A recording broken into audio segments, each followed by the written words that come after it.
What's up, guys? Today I want to talk about one of my favorite animals, and what I think is one of the coolest real animals that a Pokemon is based on, the pistol shrimp, or Alpheidae. Believe it or not, this tiny creature is one of the biggest badasses of the sea. It's as loud as sperm and beluga whales and can produce light and temperatures almost as hot as the sun. It all has to do with how it gets its name. One of the first things you might notice about the pistol shrimp is that it has one sort of normal-sized claw and one that's just huge.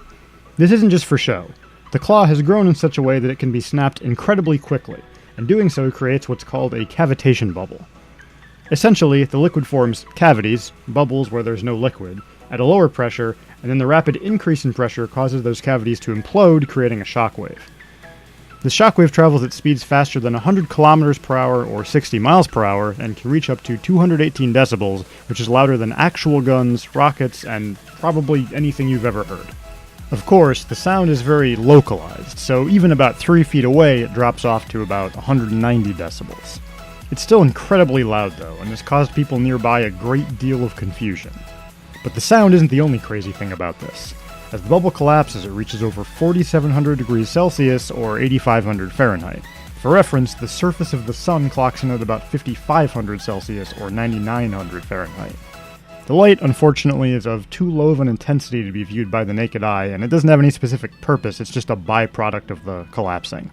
The force of the bubbles, though, is strong enough to break small jars. But why does the shrimp do this? Well, much like an actual human gun, its primary use is for hunting. The shrimp builds a burrow and hides in it, and when it senses prey nearby, it darts out and unleashes its blast, stunning the fish, which it then pulls back into its cave to eat. Some species of Alpheidae also share their burrows with a goby fish, which watches for danger and waggles its tail in a certain way if it sees any. The shrimp then senses this with its antenna, and they both pull back into its burrow for safety. You'd probably think that such an animal would be pretty screwed if its claw broke. But nah, the pistol shrimp's prepared for that too.